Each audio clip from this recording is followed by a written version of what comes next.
5, 4, 3, 2, 1. Ignição de motores. Decolagem. O programa aéreo está no horário. A resposta do veículo espacial é normal. O voo é tranquilo. Pouquíssimas turbulências.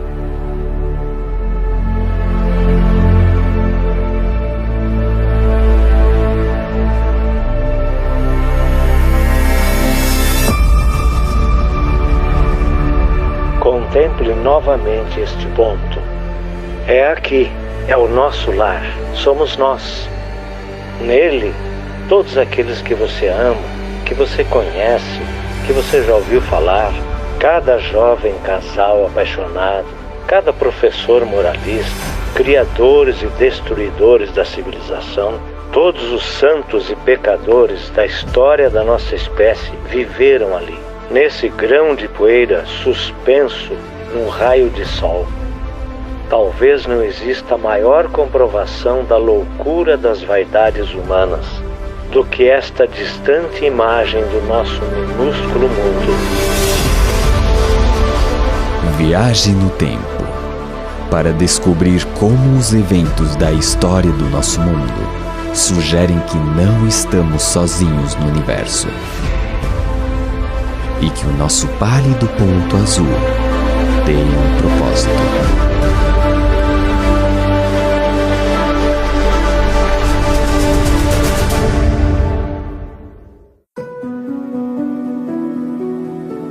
Milhares de anos atrás, em uma área hoje conhecida como o berço da civilização, um rei ambicioso teve uma experiência que moldaria o mundo no futuro.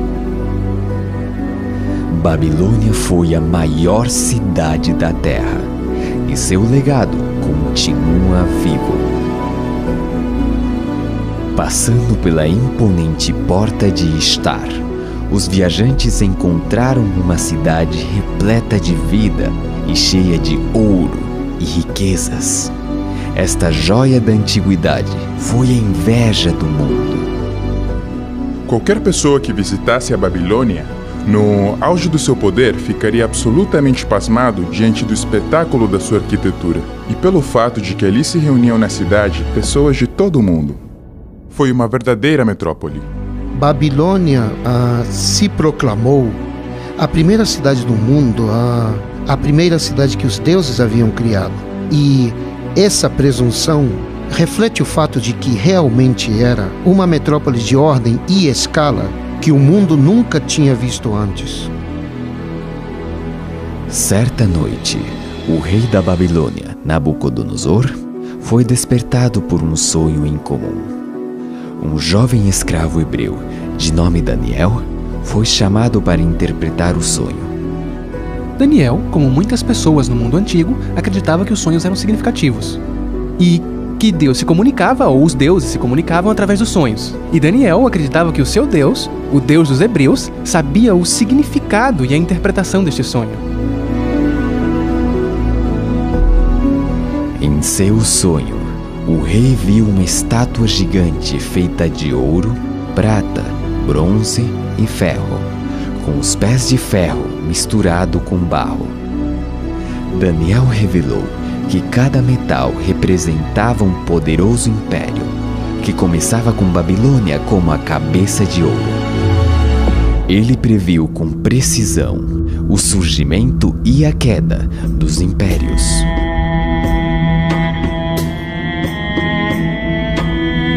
Mas que evidência há de que Daniel escreveu sobre estes eventos antes deles acontecerem?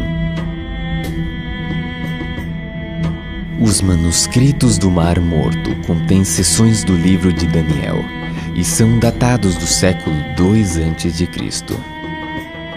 O historiador judeu Joséfo conta que os escritos de Daniel foram apresentados a Alexandre o Grande quando visitou Jerusalém no século IV a.C. E os estudiosos têm demonstrado que o aramaico usado no livro de Daniel se encaixa perfeitamente ao aramaico do VI século a.C.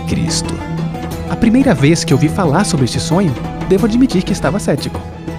Me refiro a que É difícil acreditar que mais de 2000 anos de história humana foram antecipadamente relatadas num sonho de somente 150 palavras.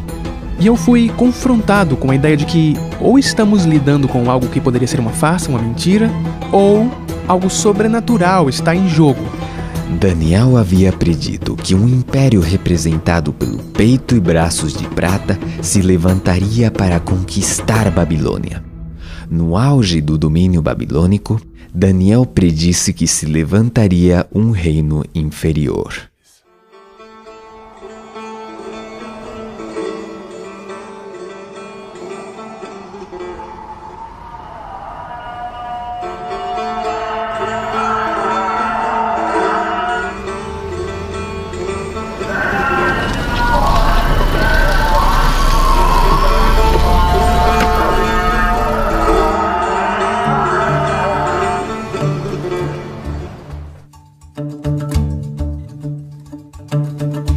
Meu nome é Atefa e vivo em Shiraz, uma das cidades mais bonitas do Irã, conhecida por seus jardins e seus poetas. No meu tempo livre, adoro tirar fotos. Como mulher muçulmana, fico admirada cada vez que venho nessa mesquita. Muçulmanos, judeus e cristãos consideram Daniel como um profeta sagrado.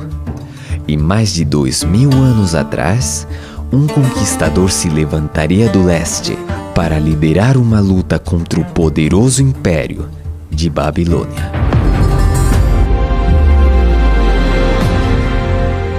Por alguns anos antes da queda de Babilônia, os babilônios sabiam que o rei do que eles chamavam Parso ou Pérsia, um homem chamado Ciro, estava conquistando grandes partes do mundo além das suas fronteiras. Depois de se unir com seus vizinhos, os medos, Ciro liderou os 2 exércitos em uma série de vitórias famosas, consolidando seu nome como uma estrela em ascensão. Mas essa ascensão não estaria completa sem a conquista de Babilônia. Heródoto retrata Ciro como o modelo de um grande conquistador e Babilônia como a maior conquista de Ciro, o prêmio supremo. E era o prêmio supremo porque era o osso mais duro de roer. Babilônia era uma poderosa fortaleza. Suas paredes maciças, de fosso profundo, e imponentes portões impossibilitavam a conquista de qualquer força invasora.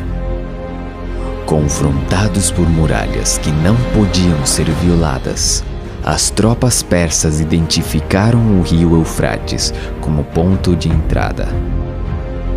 Desviando a corrente rio acima, as tropas de Ciro puderam marchar ao longo do leito do rio, por baixo dos portões, até o coração da cidade.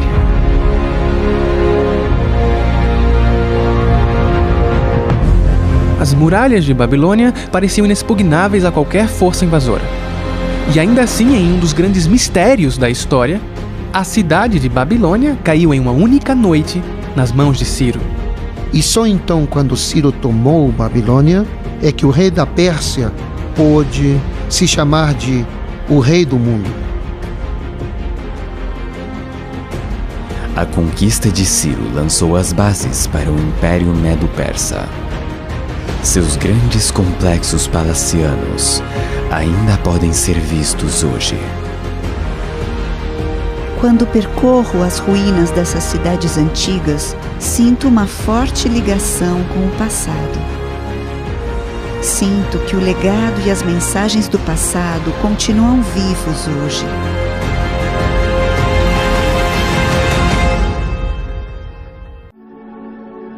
Depois de conquistar o que parecia ser o mundo inteiro, Ciro morreu em batalha. Sua tumba é um testemunho permanente do seu legado. Hoje, Ciro ainda é reconhecido como um dos maiores heróis do nosso país. O império que ele criou foi construído sobre a base do respeito pelos outros e um desejo de paz permanente. Eu acho que é algo que todos nós queremos.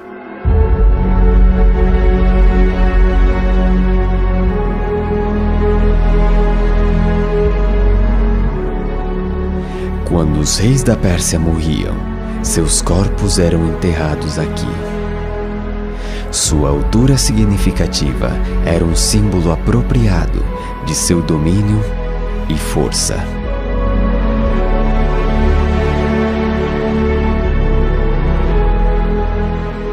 Mas há uma tumba inacabada neste lugar. O último rei persa estava apenas começando o seu reinado, quando se deparou com um agente da profecia de Daniel.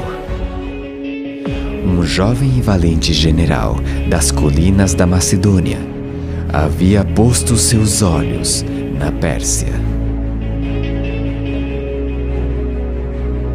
O Império Medo-Persa havia conquistado Babilônia, tal como Daniel havia predito. Mas a seguinte predição de Daniel se refere ao surgimento de um terceiro império, um de bronze, que governaria sobre toda a terra.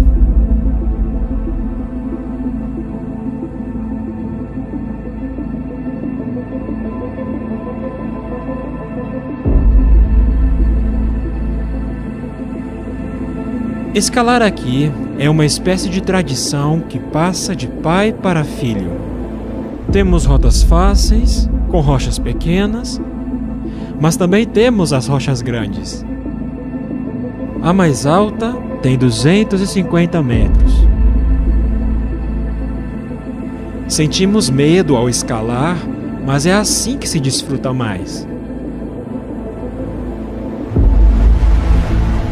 Antes de subir, costumo respirar profundamente.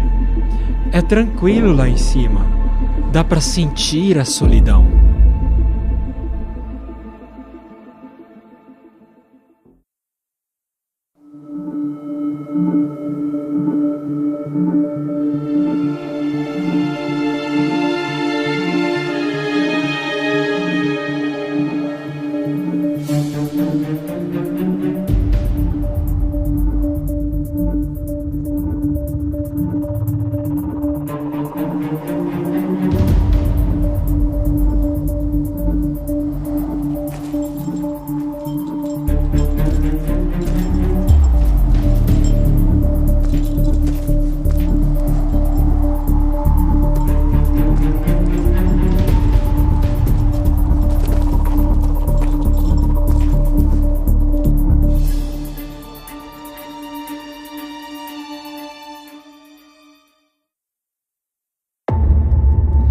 Hoje os mosteiros adornam os picos desses penhascos escarpados.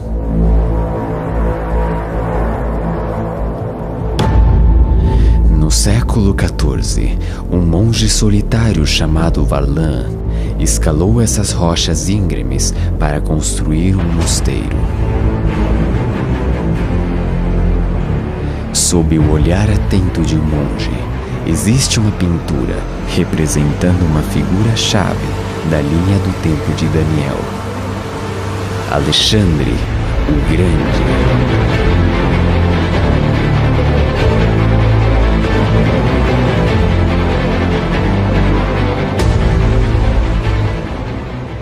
Alexandre nasceu no pequeno estado da Macedônia. Ao se tornar rei aos 20 anos, ele propôs o impensável: invadir o poderoso Império Persa. As primeiras vitórias encheram Alexandre de confiança, mas seria a planície empoeirada de Gaugamela, onde Alexandre arriscaria tudo. Ele invade a Mesopotâmia, no Iraque, consciente de que ao fazê-lo terá um império mundial em suas mãos se vencer. É isso mesmo. Esta seria absolutamente a batalha decisiva, porque quem a vencesse continuaria sendo o rei da Pérsia ou o novo rei da Pérsia.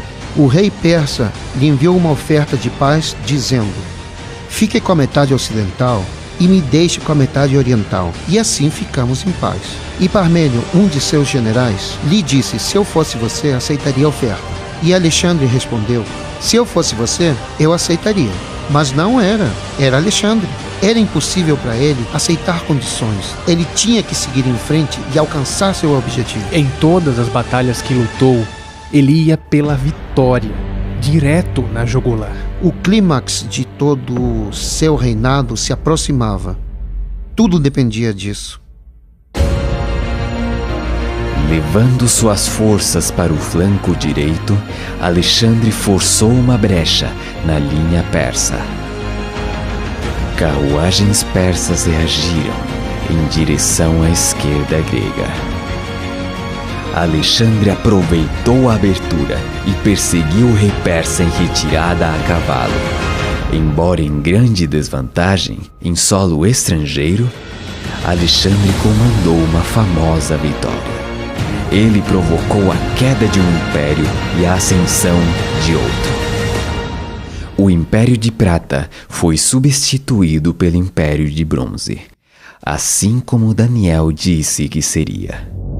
Em certo sentido, Alexandre era um oponente terrível, manchado de sangue. E não deveríamos romantizá-lo. Ele matou muita gente e a sua grandeza se levantou no meio do sangue de muitas pessoas.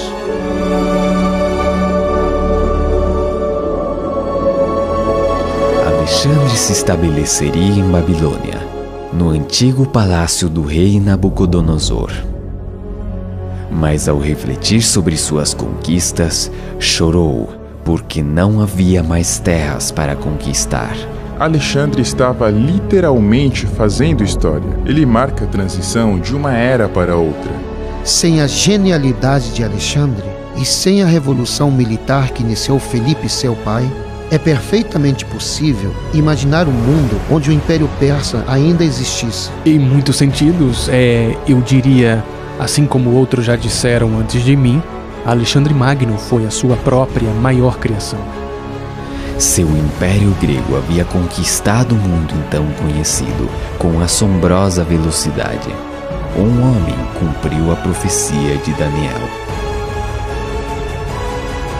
Daniel previu que um quarto império tomaria o poder global. Finalmente haverá um quarto reino, forte como o ferro. E assim como o ferro despedaça tudo, também ele destruirá e quebrará todos os outros. Localizada no coração do mar Mediterrâneo, é uma cidade que passou da escuridão a se tornar o centro de um império global. Roma, Caput Mundi, capital do mundo.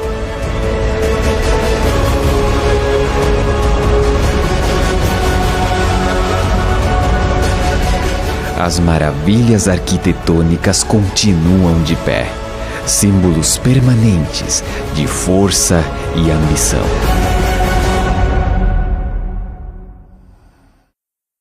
Durante mais de 20 anos, Adriano Morabito estudou os alicerces do Império Romano, profundamente escondidos abaixo do solo.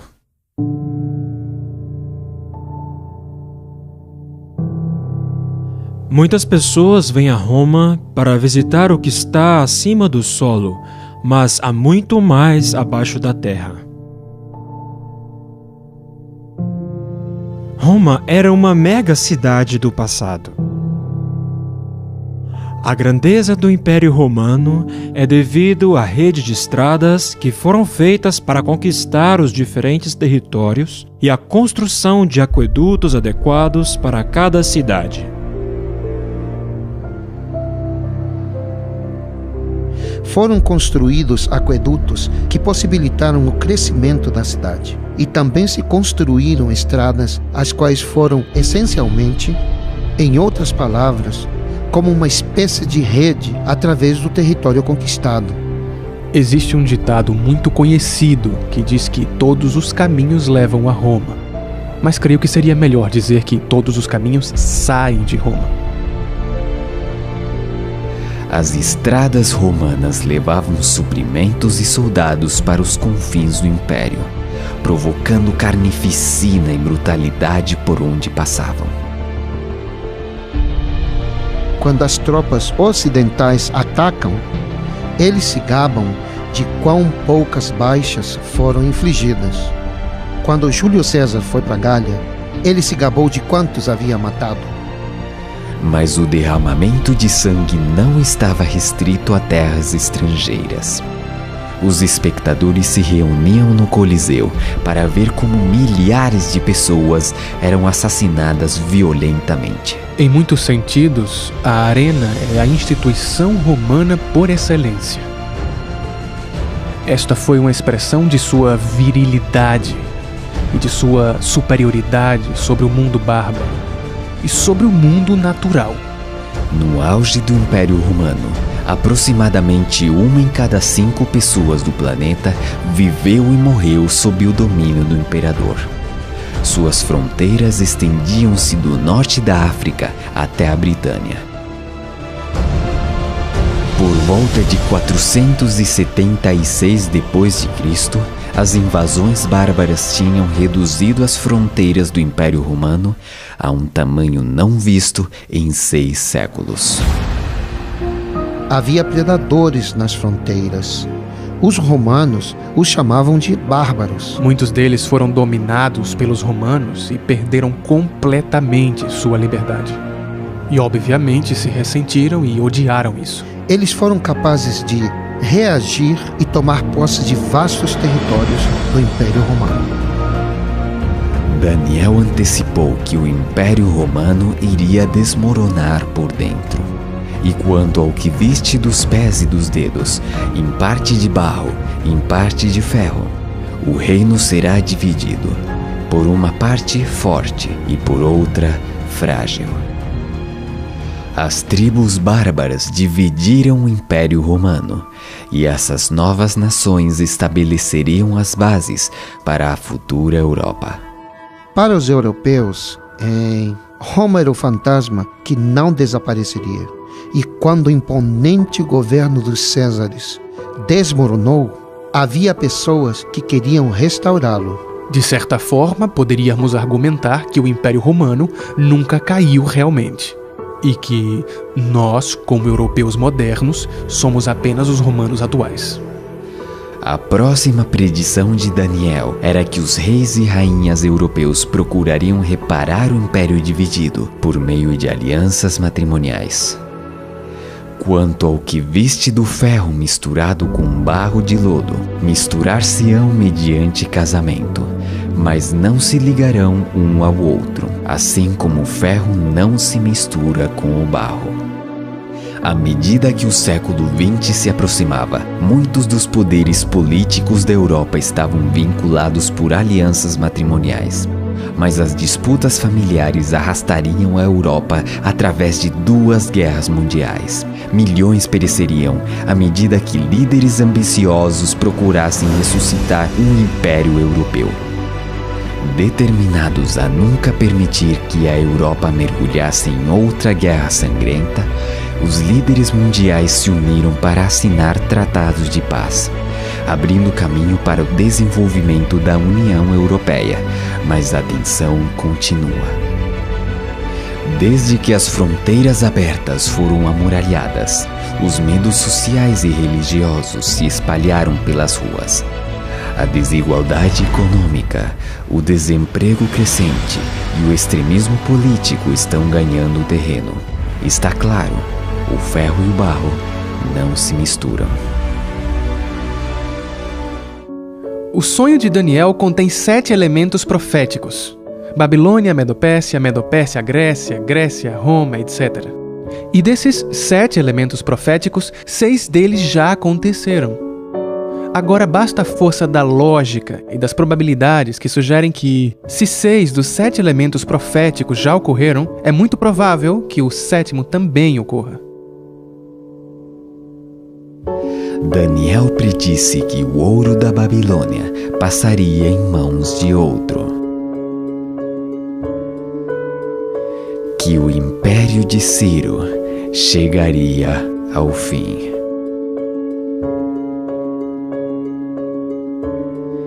Que o egoísmo e a cobiça dos impérios do homem nunca poderiam ter sucesso.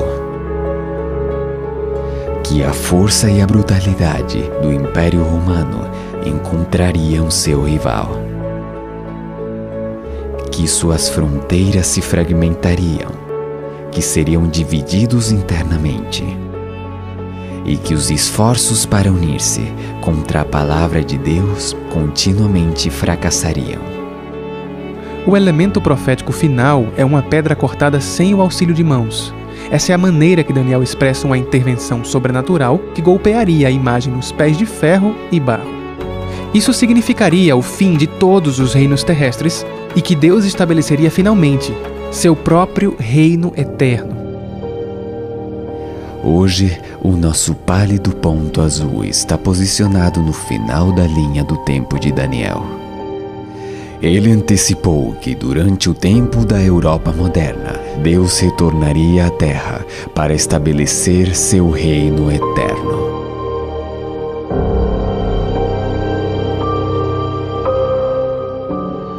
A Terra é um palco muito pequeno em uma imensa arena cósmica. Pensem nos rios de sangue derramados por todos os generais e imperadores, para que, na glória desse triunfo, pudessem ser os senhores momentâneos de uma fração desse mundo. A profecia de Daniel une as esperanças da humanidade e revela um Deus que se tornou parte do nosso mundo. As últimas palavras de Daniel para o rei foram de que o sonho era certo e sua interpretação fiel. Nossas vidas são muitas vezes caracterizadas por coisas que não são certas nem confiáveis. Enfrentamos o futuro com ansiedade e confusão. Mas toda essa narrativa sugere fortemente que a história humana e nossa história pessoal estão indo em uma direção. Que na verdade existe um propósito, uma esperança e até mesmo um destino. Milhões se perguntam se há um Deus lá em cima, observando a nossa terra girar em direção a um futuro sem sentido. Mas em nenhum lugar a realidade de Deus é mais evidente do que nos escritos de Daniel. Sua extraordinária revelação da história dos impérios mundiais desafia a razão e o acaso. Ele fala da mão de Deus, guiando a história do nosso mundo e do próximo reino que há de se estabelecer.